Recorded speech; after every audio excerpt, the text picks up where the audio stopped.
Saudari-saudara yang terkasih di dalam Tuhan Yesus, marilah kita berdoa.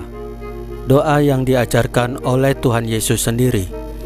Dalam nama Bapa dan Putra dan Roh Kudus. Amin. Bapa kami yang ada di surga, dimuliakanlah namamu.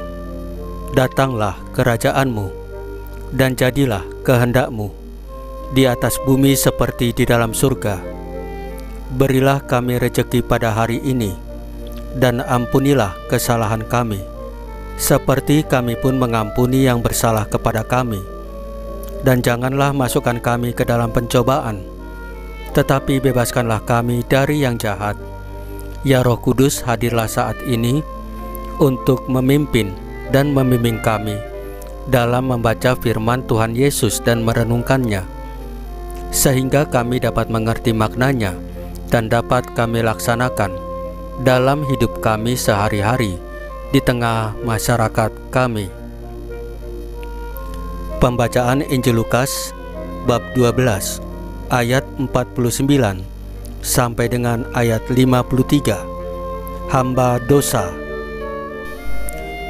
Pada suatu ketika Yesus bersabda kepada murid-muridnya, "Aku datang melemparkan api ke bumi, dan betapa kudambakan agar api itu selalu menyala. Aku harus menerima baptisan, dan betapa susah hatiku sebelum hal itu berlangsung. Kalian sangka aku datang membawa damai ke bumi? Bukan damai, melainkan pertentangan. Kataku kepadamu, bukan damai, melainkan pertentangan. Karena mulai sekarang akan ada pertentangan antara 5 orang dalam satu rumah, 3 melawan 2, dan 2 melawan 3. Mereka akan saling bertentangan. Bapa melawan putranya, dan putra melawan bapanya. Ibu melawan putrinya, dan putri melawan ibunya. Ibu mertua melawan menantu, dan menantu melawan ibu mertuanya." Demikianlah sabda Tuhan. Terpujilah Kristus. Saudari-saudara yang terkasih di dalam Tuhan Yesus, hidup manusia senantiasa dihadapkan pada berbagai pilihan. Dalam ranah jasmani, kita mungkin bisa punya banyak pilihan. Misalnya, dalam hal makanan, kita bisa menentukan mau memilih menu A atau menu B sekaligus, atau tidak makan sama sekali. Akan tetapi, di ranah spiritual, manusia tidak mempunyai pilihan netral. Dia harus membuat pilihan dan keputusan, sebagaimana ditegaskan oleh Rasul Paulus dalam bacaan pertama hari ini. Manusia hanya mempunyai 2 pilihan, yaitu menjadi hamba dosa atau hamba kebenaran.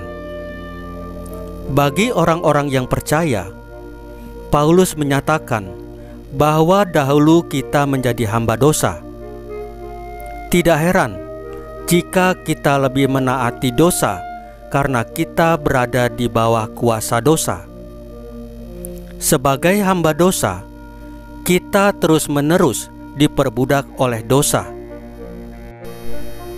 Puji Tuhan, karena begitu besar kasih Allah, maka Ia telah mengaruniakan anaknya yang tunggal, supaya setiap orang yang percaya kepadanya tidak binasa, tetapi beroleh hidup yang kekal. Ia telah menyelamatkan kita melalui Tuhan Yesus Kristus Putranya. Karena itu, kita percaya kepadanya dan menjadi hamba kebenaran. Kita dikuduskannya dan kita menguduskan diri dalam Dia. Ketika kita hidup sebagai hamba kebenaran, dalam Dia kita beroleh jaminan hidup kekal. Sebagai orang-orang yang menerima anugerah dan kebenaran Allah, kita dipanggil untuk sungguh-sungguh menyadari, mengenal, dan mengingat bahwa kita adalah hamba Allah. Artinya, hidup kita adalah milik Allah semata, dan hidup kita harus dipersembahkan senantiasa hanya kepada Allah. Marilah kita sungguh-sungguh menjalani pengudusan diri dalam Kristus, sehingga kita dapat hidup dan memuliakan Dia. Saudari-saudara yang terkasih di dalam Tuhan Yesus, marilah kita berdoa.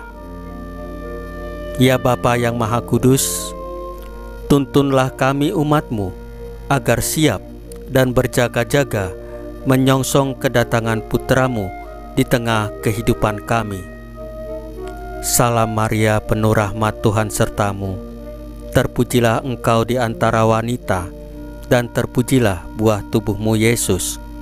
Santa Maria Bunda Allah, doakanlah kami yang berdosa ini, sekarang dan waktu kami mati. Ya Tuhan Yesus, tambahkanlah iman kami hanya kepadamu saja, karena hanya Engkaulah Tuhan dan Juru Selamat kami satu-satunya, tidak ada yang lain. Dalam nama Bapa dan Putra dan Roh Kudus. Amin. Saudari-saudara yang terkasih di dalam Tuhan Yesus, bacaan firman dan renungan hari ini sudah selesai. Tuhan Yesus memberkati kita semua.